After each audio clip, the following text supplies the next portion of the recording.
compétition pro. Bonjour à tous, nous sommes au Salon du Deux Roues à Lyon pour une émission exceptionnelle. Nous allons rencontrer l'organisateur Jacques Monchanin qui nous parlera de son salon qui prend un essor incroyable. Cette émission se déroulera sur le stand de Didier Caluza, Cabestil, grand restaurateur de 900 Édins, entre autres. Et nous parlons sauvegarde patrimoine mécanique. Je vous en dis pas plus, suivez-moi.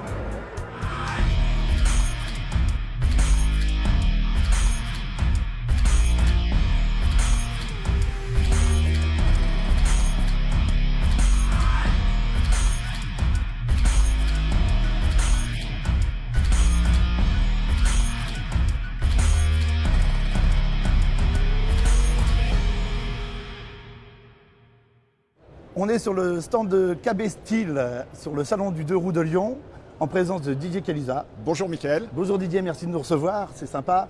Que des belles motos, N'est-ce pas? des belles prépas, de l'histoire. Et nous sommes en présence de Jacques Monchanin. Bonjour Jacques. Bonjour Mickaël. Tu es l'organisateur de ce salon du Deux Roues de Lyon. Ouais. 26e édition. 26e édition et encore toujours de belles choses à voir, même de plus en plus de belles choses à voir. Alors tu es l'organisateur de la première jusqu'à la 26e édition? Non, pas de la première. Pas de la première, j'ai pris, comme on dit, j'ai pris le train en route. J'ai dû le prendre autour de la 6e édition parce qu'on devait être dans les années 2000. Et c'est vrai que ça fait quelques années, alors on va dire 5-6 ans qu'on a mis un peu les gaz sur ce salon parce qu'on sentait qu'il y avait une vraie demande et qu'il manquait des choses. Il y avait peu d'événements en France qui représentait un petit peu ce qu'on veut faire, c'est-à-dire associer un petit peu toute la communauté moto, que ça soit aussi bien du trial classique, la vitesse, la restauration où on est aujourd'hui avec Didier, que l'enduro indoor, etc. Donc c'est un rassemblement à la sortie de l'hiver de la communauté du deux roues. Qui annonce la saison. Et on est donc à Eurexpo à Lyon. Un très bel écrin, très grand. Combien de surface sur le stand? Oui, bel écrin, 88 000 m², donc c'est quasi 9 hectares.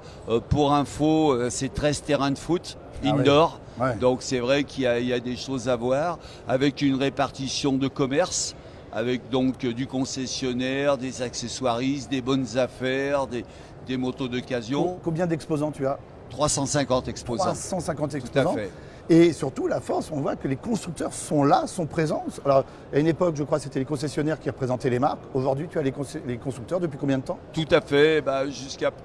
Ça fait 4-5 ans que les constructeurs ont pris, ou importateurs ont pris la main. Ils se rendent compte que Lyon, c'est un peu l'événement qu'il ne faut pas louper.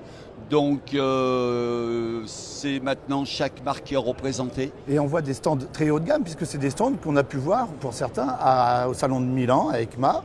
Donc tu arrives avec des constructeurs qui mettent autant d'investissement qu'ils pourraient le faire sur des marques comme KTM, Husqvarna, même Yamaha, c'est des stands, je dirais des fois peut-être un peu plus petits, mais aussi qualitatifs que l'EICMA. Mais alors, au Salon de Lyon, il y a des très belles expositions comme ici. Il y a de la moto statique, mais il y a aussi la moto qui vit, la moto qui roule, il y a des animations. Alors, la recette de Lyon, et je pense que c'est ce qui marche actuellement, c'est ce que le public demande, c'est qu'il y a du commerce parce que c'est nécessaire, il faut vivre, il faut pouvoir, comme on dit, il faut pouvoir acheter des halls, il faut communiquer, etc. Après, on a donc ce qui représente à peu près 30%, je dirais, du potentiel du salon. Après, on a 30% du potentiel de motos d'exception, des motos aussi bien de vitesse, de montée impossible, comme Didier avec Cabestil, avec des motos des années 80, avec des parties cycles remarquables. Et ensuite, on a 30% de dynamique, c'est-à-dire le public qui vient une journée, il va aussi bien voir du trial que de l'enduro classique, que le mur de la mort, que du flat track, les enfants, que du stunt. Il voit quasiment tout ce qui peut se passer dans l'univers du deux roues. Donc Didier, pour parler un petit peu de ton stand, parce qu'il y en a beaucoup partout, mais aujourd'hui on est chez toi, chez Cabestil, qui est normalement à Alfortville en région parisienne, et tu es venu de loin à Lyon avec des belles motos. Quelle est ton activité, ton cœur d'activité? Le cœur d'activité, c'est la restauration des motos classiques. La restauration des Édins, la restauration des motos d'origine. Et là, on est un petit peu à la marge de notre savoir-faire, c'est-à-dire qu'on est sur des motos spéciales, des motos d'exception. Mais c'était aussi le but, l'originalité de notre présence ici, de proposer cette collection éphémère qu'on a réunie simplement pour Lyon, de toutes ces belles motos d'exception des années 80. Alors, beaucoup te connaissent aussi sous le nom de KB Compétition, qui était le premier nom Et aujourd'hui, donc, c'est devenu KB Steel parce que tu as diversifié aussi tes activités. Voilà, moi j'aurais aimé rester sur la compétition, mais économiquement c'est compliqué. La compétition en ancienne qui s'est développée dans les années 2000, à laquelle j'ai participé, au Mototour, au Bol Classique, est quelque chose qui est difficile économiquement à faire vivre. Donc je dirais, j'ai pris le tournant dans les années 2010 de délaisser la compétition en tant que telle pour ouvrir à la restauration, ce qui ne m'empêche pas encore de faire de la course. Alors, on va quitter 2 petites minutes le salon de Lyon, on en prend plein les yeux, pour aller à un autre endroit, plus petit en superficie, mais qui est rempli, une caverne d'Alibaba remplie de trésors. On va aller à Alfortville, chez KB Steel, où nous étions allés, tu nous avais accueillis il y a un peu plus d'1 an, pour laisser la Z900 RS que tu as sur ton t-shirt. C'est notre rubrique essai.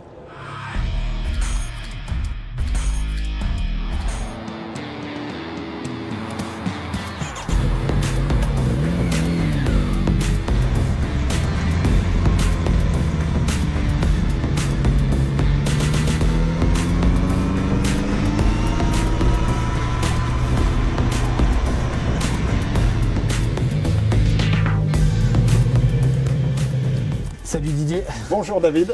Bon, je t'amène une nouvelle Z à ajouter à ta collection. T'en as combien ici? Oh, il y en a une petite trentaine là. D'accord. Impressionnant. Mais il manquait la dernière. Celle qui est la plus proche esthétiquement de celle-ci, c'est laquelle de ta collection? C'est l'original, c'est la première. Je dirais, il y a l'embarras du choix, mais compte tenu de la couleur, le premier modèle est évidemment celui dont est inspirée la moto d'aujourd'hui, quoi. Donc c'est celle-là qui est de 73. C'est vraiment, ils ont repris toute l'esthétique, toutes les lignes. Différence de cylindrée entre les deux modèles? Alors là, à l'époque, on était en 903 cm3. Oui. Et surtout, je pense qu'on était en longue course. C'est ça qui doit faire aujourd'hui la grosse différence. Celle-ci, c'est une vraie moto moderne, tu le disais. Absolument. Alors, on voit les liserés du réservoir, on voit un petit peu le... On sait qu'on est sur une classique, on voit la selle, on voit le réservoir, mais ce qui est assez étonnant pour une moto moderne, c'est qu'elle est large, elle est grosse. Qu'est-ce qui caractérisait dynamiquement l'ancienne Z, la Z1? Je dirais que c'était pour l'époque la première Superbike de l'histoire, c'est-à-dire celle qui en donnait le plus de puissance, le plus d'accélération, le plus de sensations. Ça prenait largement au-dessus de 200. Elle était très solide, donc elle a tout de suite été utilisée en compétition. Et la solidité de son bas moteur a permis d'envoyer encore plus de puissance en toute fiabilité. Et elle a connu des succès extraordinaires pendant 10 ans. Est-ce que tu penses que Kawasaki a un peu tardé à sortir cette Z900 RS? Alors, nous, on a vu arriver l'année dernière la Z900 qu'on a essayée, qu'on a trouvée excellente, mais sur un segment un petit peu manga, un petit peu clientèle jeune. Donc, il y avait, pour les gens de ma génération, cette petite impatience à voir arriver la classique. Toi qui as roulé alors sur la moto, Ouais. En termes de performance, en termes de sensation, ça donne quoi alors? Tout arrive assez fort, la puissance elle est là, 115 chevaux je crois, c'est ça. La courbe de couple elle est annoncée pour arriver au bas et mi-régime. C'est le cas parce que de toute façon ça entraîne des patinages de la roue arrière, même s'il y a un anti-patinage qu'on ne sent pas beaucoup à vrai dire, donc il n'est pas très invasif cet anti-patinage. On peut le switcher très rapidement, il y a un mode off, un mode 1, D'accord. un mode 2. Moi j'étais sur le mode 1, honnêtement, ça glisse quand même un peu, on peut s'amuser. Et puis le freinage, un freinage moderne comme on sait en faire maintenant avec des étriers radio sur lesquels il n'y a vraiment aucun problème.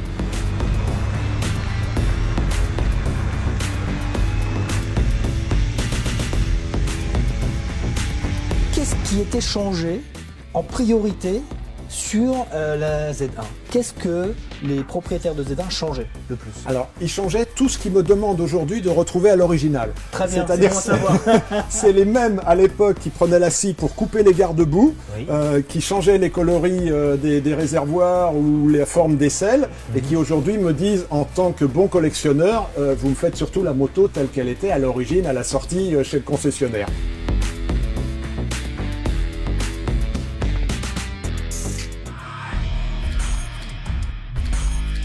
La Z900 RS, hommage aux années 70, aurait parfaitement convenu au personnage qu'était Bertrand Sebillot. Cette chronique, je la fais en combinaison verte pour rendre hommage à celui qu'on appelait Fast Sebil, qui a fait l'essentiel de sa carrière au guidon de Kawasaki et qui a connu ses plus grands faits d'armes. Un des faits d'armes de Sebil, qui a gagné 2 fois les 24 heures du Mans, en 98 et 99, c'est notamment d'avoir ramené sa coupe de vainqueur des 24 heures du Mans à l'arrière de sa Kawasaki. Après la course, il est revenu avec sa coupe sanglée à l'arrière, au journal, à la rédaction de Motojournal, au grand étonnement de tous. Sa particularité à Bertrand Sébillot, c'est qu'il était aussi journaliste. Il travaillait à Motojournal, un magazine pour lequel j'ai travaillé 10 ans également. Il dominait sa moto, il la maîtrisait. C'est-à-dire qu'à chaque fois qu'il ouvrait les gars, c'était pour mettre à fond. C'était un de ses principes d'ailleurs. Le meilleur moyen de ne pas avoir d'accrochage au carrefour, c'est de passer le plus vite possible. Il a disparu discrètement. Peu de personnes étaient au courant qu'il était malade. Il laissera dans le cœur de tous les motards, dont je suis, un souvenir impérissable.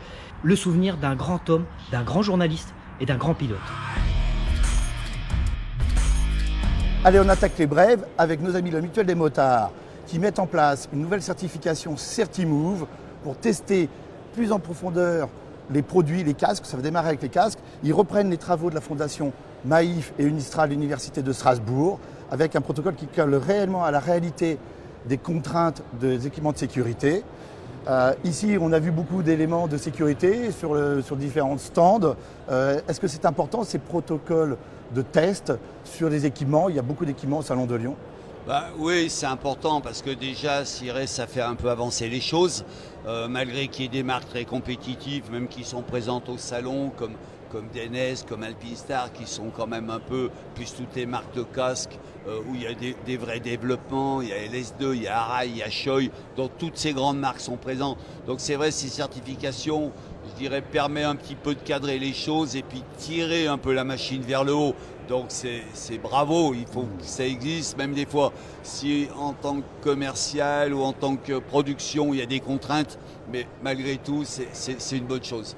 Une certification sur des produits actuels, mais qui n'oublie pas le vintage, parce qu'il y a une mode du vintage, et donc avoir un équipement assorti à sa moto de collection, mais aux normes de sécurité, c'est important. Oui, c'est important. Nous, on a développé certains partenariats avec soit des assureurs, soit des industriels. Les casques Shoei, par exemple, qu'on utilise en tant que produit aux couleurs de nos motos de collection. Donc, on est à la fois dans la sécurité, dans les préoccupations actuelles, et puis on a un look vintage. On a du style. On a du style, on essaye.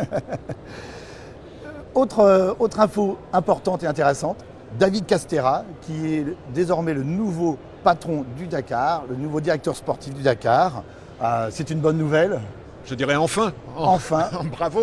Alors, David Castera, pilote moto dans les années 90, 3e au Dakar en tant que coéquipier de Peter Hansel, copilote de Cyril Després, un autre motard, copilote de Stéphane Peter Hansel, qui donc succède aujourd'hui à Étienne Lavigne, avec un vrai pari, redonner un nouveau souffle au Paris-Dakar, nouvelle destination certainement. Je dis bravo à David parce que c'est vrai, c'est quelqu'un qui a marqué le Dakar, donc qu'il soit à la tête de cet événement, peut n'être qu'une plus-value.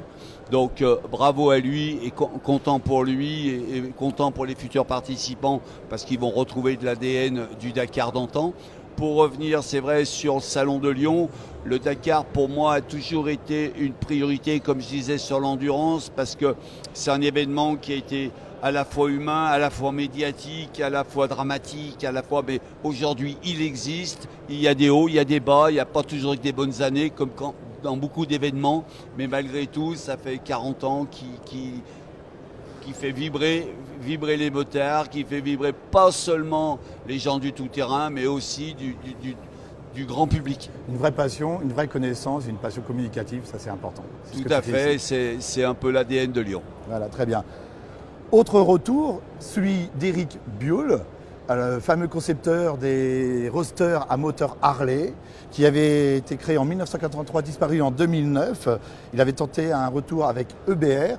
Et aujourd'hui, on le voit revenir avec une marque qui s'appelle Fuel Flow, qui sont des motos électriques, conçues, designées avec deux Français, François Terny et Frédéric Vasseur, qui est responsable de Formule E en automobile.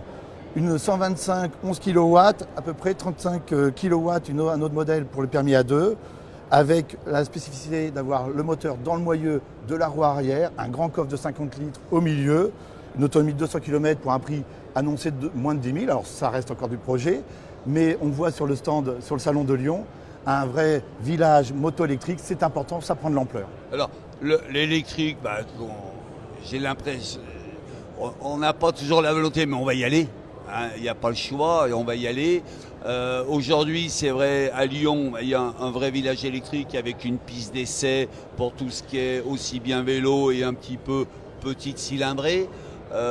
Aujourd'hui, sur Lyon, et j'irais même en général, parce que Lyon est le reflet quand même de ce qui se passe, on est quand même surtout dans une vocation un peu utilitaire, ou utilitaire en transport urbain, ou je dirais loisir en VTT. En vélo un peu ou en vélo assistance électrique, mais on va à tout le monde va venir à l'électrique, c'est un peu des balbutiements. Les anciens regrettent le moteur, regrettent le bruit, mais on va vite s'y faire. C'est un temps pionnier avec des nouvelles technologies. Exactement, et comme on dit, on n'a pas le choix et ça sera d'autres sensations aussi. Et Didier, quand on est un spécialiste du carbu, quand on connaît ces moteurs, les sensations que ça procure un moteur à carbu, comment on voit cette arrivée, ce développement de la moto électrique ? Alors avec intérêt, avec passion, parce qu'il y a de l'ingénierie, il y a de la créativité. Et puis moi je me dis que dans quelques années, ça va valoriser aussi nos motos de collection, c'est-à-dire que pour aller travailler, pour des déplacements obligatoires, professionnels, on utilisera l'auto ou le 2 roues électrique. Et puis pour le plaisir, forcément on reviendra à la passion, à la tradition. À l'organique, à la mécanique. Il me semble. Voilà, on prendra encore plus de plaisir à rouler sur une ancienne, sur une moto 2 temps, sur une moto à carbu, parce que justement dans la semaine, on subira finalement la contrainte de la modernité et puis de l'écolo. Moi, en tant que motard citoyen, ça me convient. J'ai quelques interrogations sur la filière électrique, c'est-à-dire tout ce qui est en amont pour la production, mais on y va tout droit. Donc on va gérer ça, mais pas forcément. C'est pas la mort de nos objets. Au contraire, ça va leur donner une authenticité. Jacques, merci beaucoup de nous avoir reçus sur le salon du 2 roues. Tu as beaucoup de choses à faire. On te verra certainement encore à d'autres endroits du salon. J'espère. C'est génial. Merci beaucoup de nous avoir accueillis, d'avoir accueilli et permis d'avoir un très beau stand à Didier Caluza ici. Tout à fait. À très bientôt et félicitations pour ce salon. Il a fait honneur à sa présence en plus. Encore merci Jacques. Et on passe tout de suite à la rubrique C'était mieux avant avec Didier Caluza. On va aller voir une collection de 900 Z1 magnifique. Pour la rubrique C'était mieux avant, nous avons quitté le stand de Didier Caluza pour une expo qu'il a amenée au salon du 2 roues à Lyon. Une expo incroyable de 900 Z1. Tous les millésimes sont là. Ce sont nos bébés. Toutes les motos ont été restaurées à l'atelier et elles sont en présentation et c'est un gros succès. Elles sont raides de neuves. Elles sont plus raides que neuves à l'utilisation. Mais alors, celle-ci, elle a une histoire incroyable. C'est la toute première, 112, et elle a un numéro de série particulier. Voilà, c'est un petit numéro, c'est le numéro 41. Elle a été fabriquée le premier jour du lancement de la chaîne d'assemblage. On est en août 72 et c'est le plus petit numéro d'une moto commercialisée, d'une Z1 commercialisée en Europe. Waouh! 72, premier modèle. On passe au millésime suivant, 73, mon année de naissance.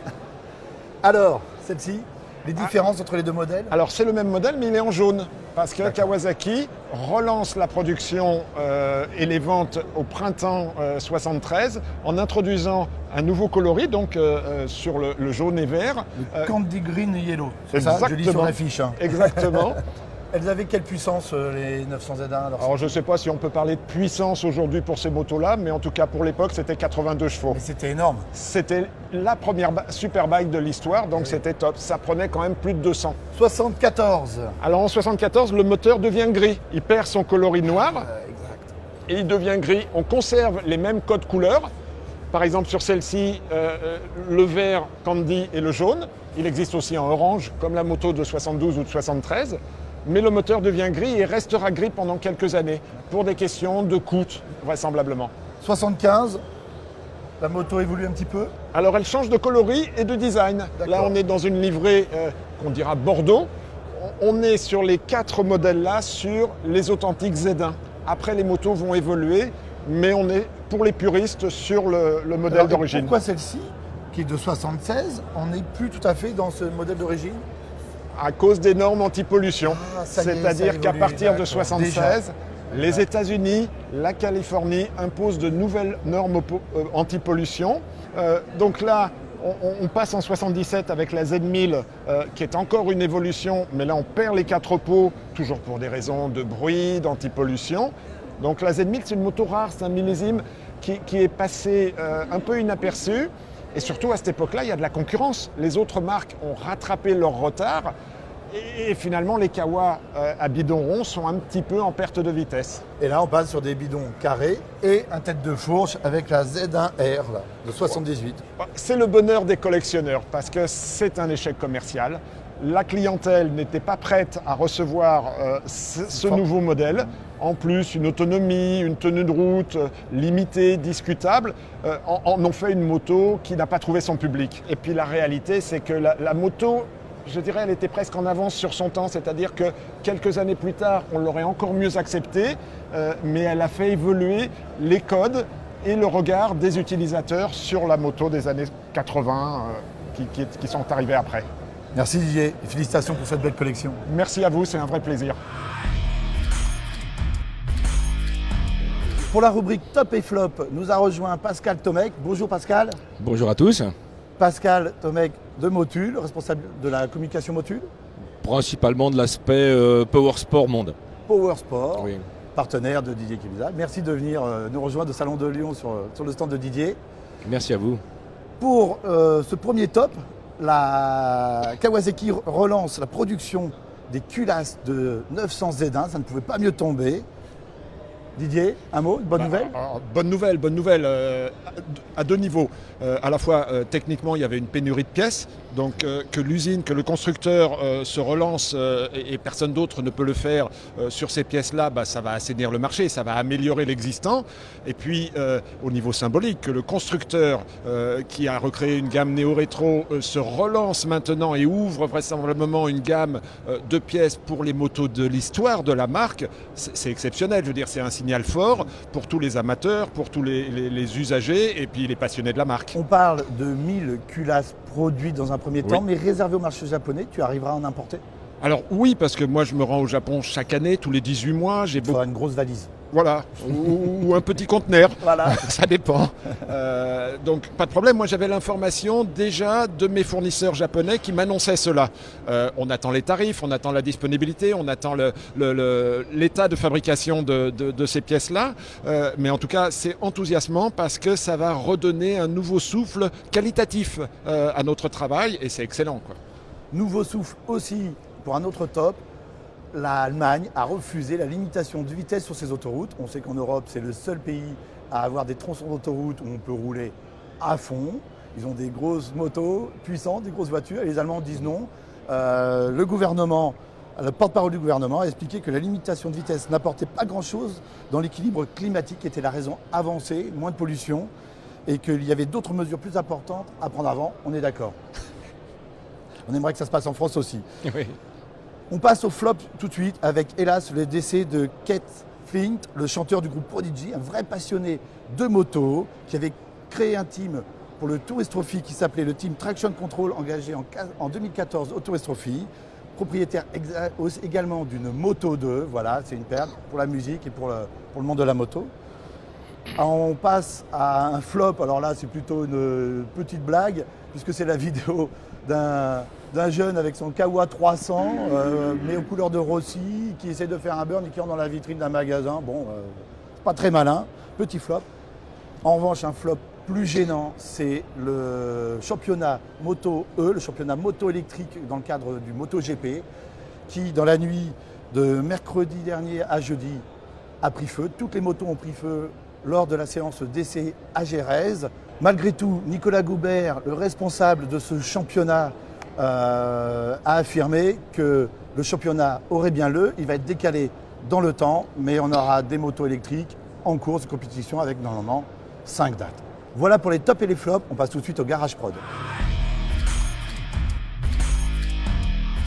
Pour ce Garage Prod, nous allons aborder une thématique spéciale que Didier Calusa a développée sur son stand, celle des parties cycles sur mesure qui ont été développées à la fin des années 60, début des années 70, pour répondre à la puissance croissante des moteurs. On est autour d'une Honda Rickman, assez exceptionnelle. Explique-nous un petit peu l'histoire de Rickman. Alors Rickman est un constructeur anglais qui vient dans les années 60 du motocross, qui créait des participles pour les motorisations anglaises et puis qui a muté vers les motos de route dans les années 70 pour une question de survie. Donc moteur Honda, un petit peu plus loin moteur Kawasaki et vraiment de la belle ouvrage. Voilà. Rickman, c'est associé à Rickman Métis, une moto célèbre. Bien sûr, celle de Steve McQueen. Celle de Steve McQueen. Autre moto exceptionnelle sur ton stand, Didier, la Bimota SB4 1100, motorisée par 1100 GSX Suzuki, bien sûr.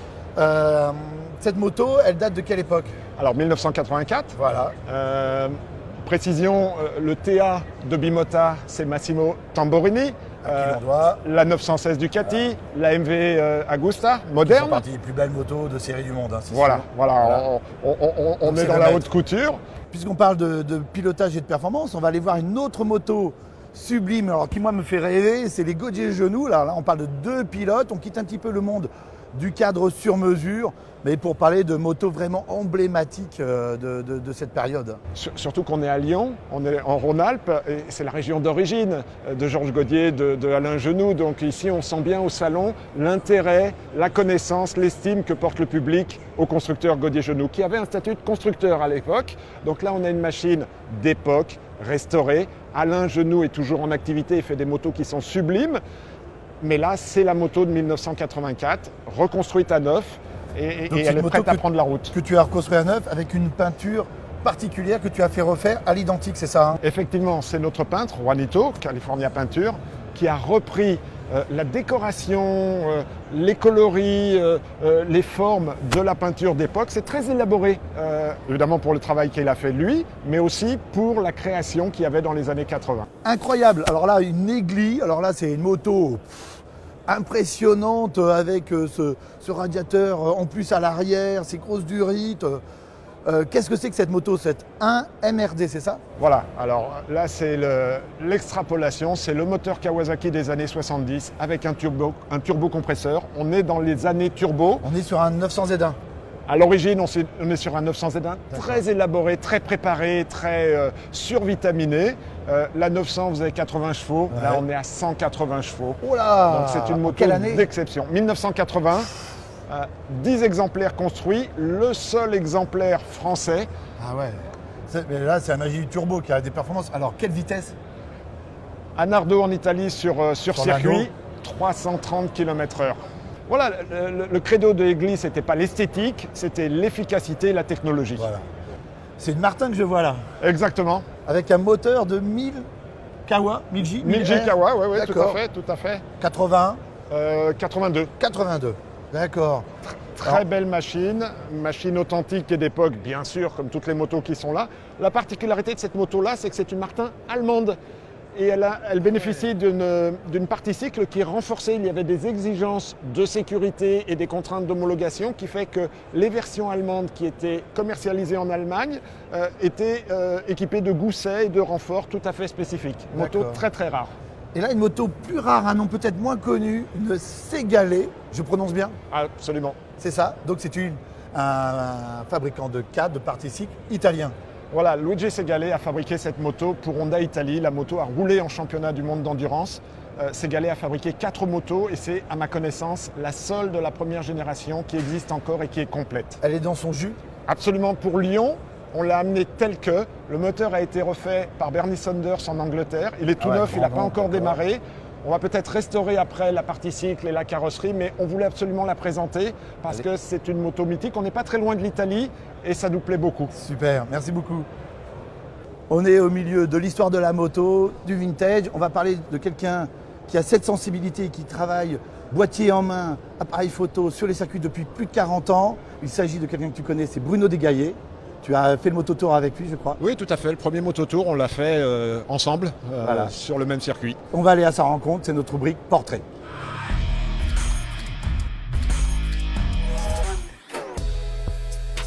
Je suis photographe professionnel depuis pratiquement 40 ans maintenant. J'ai commencé à faire des premières photos sur les circuits en 1974. J'étais pensionnaire à Riom, donc c'est la patrie des sarons.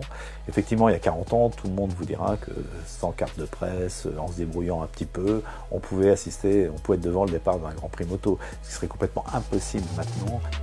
Et puis après, j'ai commencé effectivement à faire des études et à me lancer dans la photo professionnelle.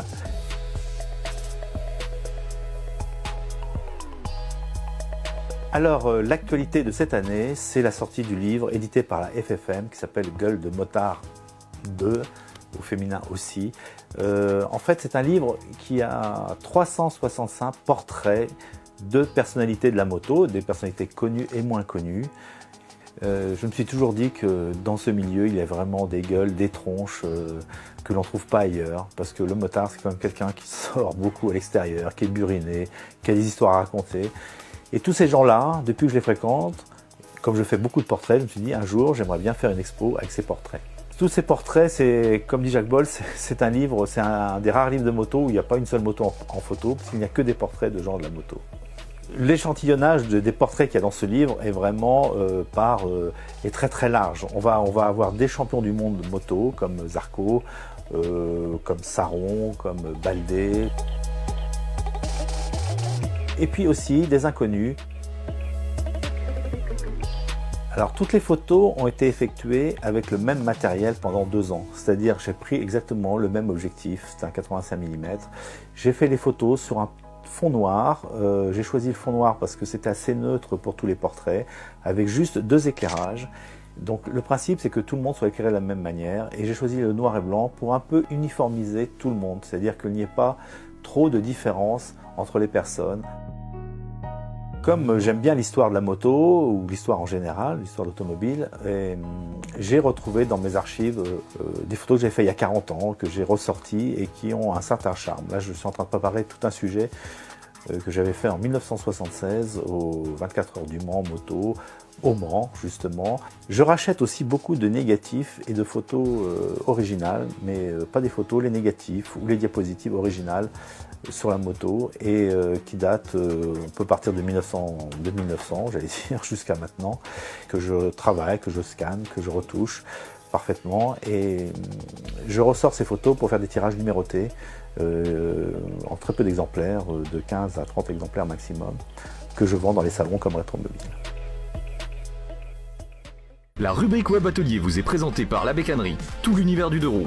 La Bécannerie, c'est du choix avec plus de 500 marques et plus de 200 000 références. Une livraison rapide grâce à notre logistique performante. Un service client composé de spécialistes 2 roues et un SAV réactif. La Bécannerie, toutes les pièces, équipements et accessoires pour votre 2 roues.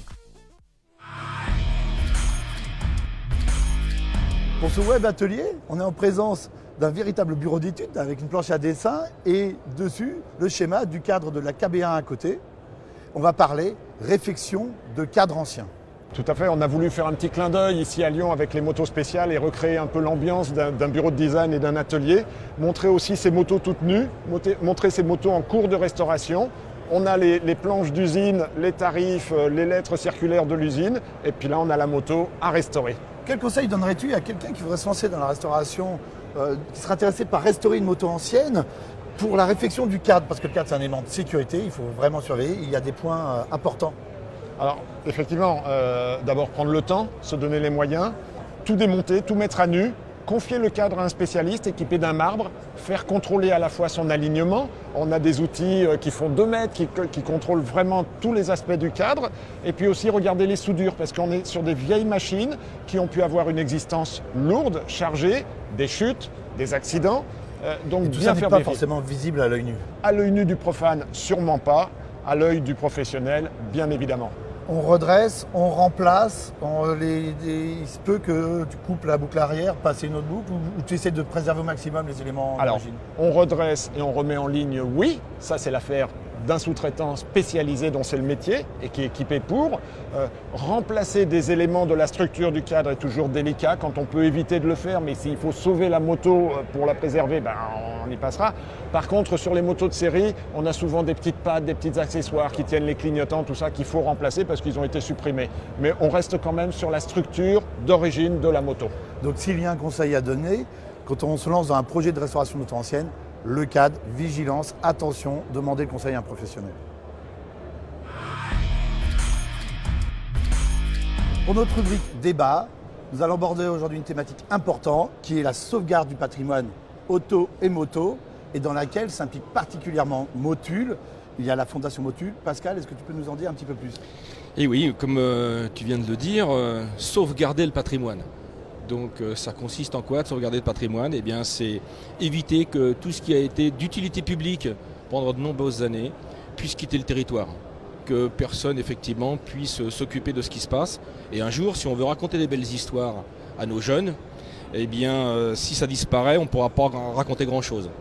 Donc l'idée de Motul, c'est non seulement d'être présent dans tous les domaines qu'on connaît, le MotoGP, le Superbike, mais c'est surtout de faire en sorte qu'un jour on puisse montrer tout ce qui a été construit par l'homme à la main. Et les gens sont de plus intéressés, de plus en plus, à tout ce qui s'est fait par les hommes, quoi. Il y a la préservation des objets mécaniques, que ce soit auto ou moto, mais il y a aussi la mise en avant et la conservation d'un savoir-faire aussi, je crois, avec cette fondation. Tout à fait. Le savoir-faire, c'est qu'aujourd'hui, il s'est réalisé une multitude d'objets et qui ont de grandes valeurs, qui n'ont pas été faits par des machines, sur lesquelles effectivement les numéros sont un nombre de chiffres incalculable. C'est que ça a été fait en quantité réduite, minimum, et qu'aujourd'hui, pour les montrer, ces objets, il faut les restaurer. Et pour les restaurer, le nerf de la guerre, c'est l'argent. Et pour trouver des fonds, pour restaurer ces machines, et qu'elles restent disponibles, surtout aux yeux du public, pour qu'ils puissent les observer pendant minimum 5 ans, cette fondation, associée à la Fondation du patrimoine, attribue des budgets pour permettre à ces machines d'être restaurées comme à l'époque. D'accord. Didier, c'est ton credo aussi, la préservation du patrimoine avec toutes ces motos ? Oui, tout à fait. Moi, je me considère comme un passeur d'histoire. Je reçois, je récupère, je collecte ces motos prestigieuses, historiques, dans l'état où elles se trouvent. Souvent, d'ailleurs, l'histoire des gens qui est associée aux motos est presque plus intéressante que l'histoire des mécaniques en tant que telle. Et puis, mon travail, le travail de mon équipe, pour créer une moto, pour la restaurer, c'est le travail de 15 ou 18 personnes très spécialisées, très professionnelles.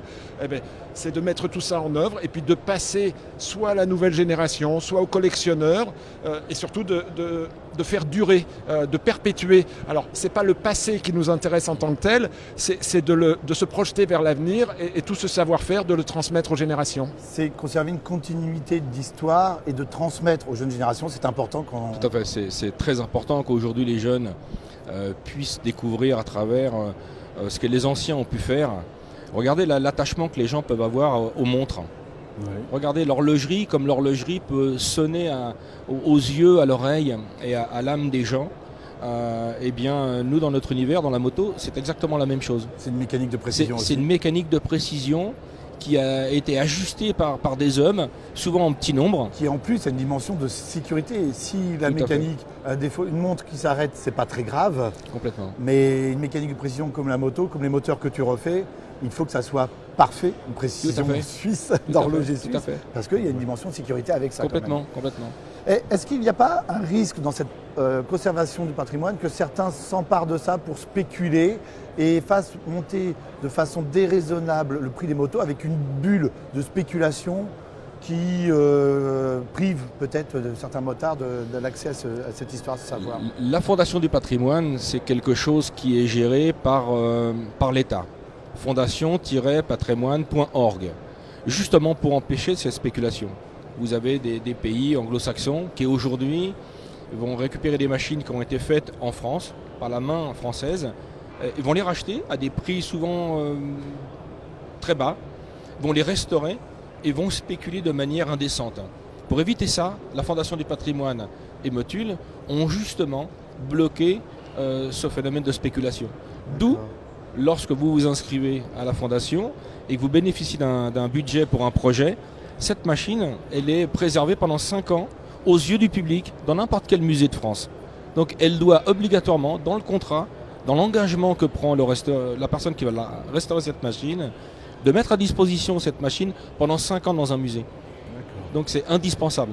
Et est-ce qu'il y a eu des projets moto déjà concrètement de fait dans cette fondation, ou est-ce que c'est essentiellement auto pour l'instant? Alors pour l'instant, c'est vrai qu'aujourd'hui le monde de l'automobile est beaucoup plus en avant, les constructeurs, le côté industriel de l'automobile.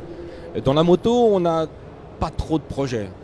Justement, c'est peut-être le moment de lancer l'appel. Il faut Oui, que oui, ça se bouge et qu'on vienne proposer, Tout à fait. découvrir cette fondation, Tout à fait. apprendre à connaître et venir proposer des projets de restauration sur la moto. C'est le Complètement. message qu'on doit Complètement. passer. Alors, vous savez, quelquefois, on fait de la communication pour les marques qu'on représente. Là, c'est pas du tout le cas. Là, c'est de dire aux gens, si vous avez un véhicule dans une grange, dans une ferme, dans un endroit du monde, et qui est complètement abandonné et qu'il a été à une période de sa vie d'utilité publique, sortez-le, rejoignez-nous et faites en sorte que ce véhicule puisse avoir une seconde vie et qu'on puisse raconter son histoire. Et c'est très très important. Est-ce qu'il y a un peu un déficit, une lacune en France sur les musées mécaniques, les musées auto-moto? Est-ce que, à l'instar de nos amis anglo-saxons qui ont une vraie culture de la mécanique, est-ce qu'en France on est peut-être un petit peu en retrait sur ce point-là? Oui, on a un moment, on a un certain déficit. On avait des constructeurs en France. On a eu des motos bécanes, on a eu des motos confort, on a eu des tas de marques, des Peugeot et des tas de marques qui ont représenté notre patrimoine français. Elles ont quasiment totalement disparu. Ce qui n'est pas le cas des anglo-saxons, ce qui n'est pas le cas des Italiens, ce qui n'est pas le cas des Allemands, qui ont toujours un constructeur donc dans leur pays. Nous, on n'a pas forcément trouvé d'utilité publique de garder cette technologie alors qu'on est capable de faire des Formule 1 qui vont les plus vite au monde. Et cette technologie, on l'a. Mais après, il y a deux façons d'aborder la sauvegarde du patrimoine, avec ces motos statiques dans un musée et puis avec ce que tu fais, qui sont des motos faites pour rouler. Oui, tout à fait. Et, l'idée, c'est qu'elles vivent, qu'on les montre. Alors, on peut les montrer au public comme ici, on peut les utiliser. Il y a des motos qui ont roulé sur des circuits, il y a des motos qui roulent encore en démonstration chaque année. Le but, c'est que ça soit vivant, de quelque manière que ce soit. Et est-ce que la sauvegarde du patrimoine, c'est pas aussi penser aujourd'hui tout de suite à préserver les motos contemporaines, les motos actuelles, puisqu'il y a aussi ça, elles seront demain l'histoire. Il faut avoir aussi ce regard sur qu'est-ce qui nous entoure de façon contemporaine. C'est vrai qu'aujourd'hui, on ne l'imagine pas, parce que les gens sont peut-être un petit peu moins proches de ce qui se passe que par le passé. Mais ils s'en vendent quasiment beaucoup moins qu'avant. Donc obligatoirement, les quantités qui sont mises sur la route, elles deviendront à un moment, il y a des best-sellers. Il y a des produits aujourd'hui qui sont disponibles pour la nouvelle génération qui sont exceptionnels. Les technologies sont exceptionnelles. Et elles rentreront à un moment, elles aussi, dans le patrimoine. Et ces jeunes d'aujourd'hui deviendront comme Didier, comme moi. Même si aujourd'hui, ils ne sont pas à se poser des questions sur le futur et un avenir lointain, pensez-y, parce que les histoires, elles sont belles à raconter. Il y a des belles histoires, comme cette Egli, qui, pour les jeunes, ne peuvent pas penser que c'est une moto ancienne, mais qui est une moto exceptionnelle parce qu'elle a été très rapide. Voilà, je pense que sur le salon, on a la moto de constructeur, la moto immatriculée, la plus rapide, la plus véloce. On pose souvent la question aux jeunes utilisateurs en leur disant quelle est la moto qui a dépassé 300 km/h. On entend parler de Hayabusa, on entend parler de ZX12R. Non, les gars, c'était en 1980, c'était la Egli et c'était 330 km/h. Regardez les freins, regardez la fourche, regardez le châssis. Est-ce que vous roulez avec ça avec 330 km/h en sécurité? Et Egli l'a fait. Voilà, très bien. Donc la sauvegarde du patrimoine, c'est un sujet très vaste et Motul est engagé dedans, mais il y aurait tellement de choses à dire avec Motul qui s'engage sur beaucoup d'aspects, la formation, sur la jeunesse. Tout à fait. Et je crois que là, on aura une émission complète à y consacrer. Oui, complètement. Il y a beaucoup de choses à faire, on y reviendra plus tard. Oui. Merci beaucoup Didier de nous avoir accueillis sur ton stand KB Style, ce très joli stand au Salon du Deux Roues à Lyon. Merci infiniment à vous. Merci Pascal de ta présence. Bien, merci à vous de nous raconter toutes ces belles histoires justement. D'ici là, n'oubliez pas de liker, commenter, partager et de rouler à moto. À la semaine prochaine.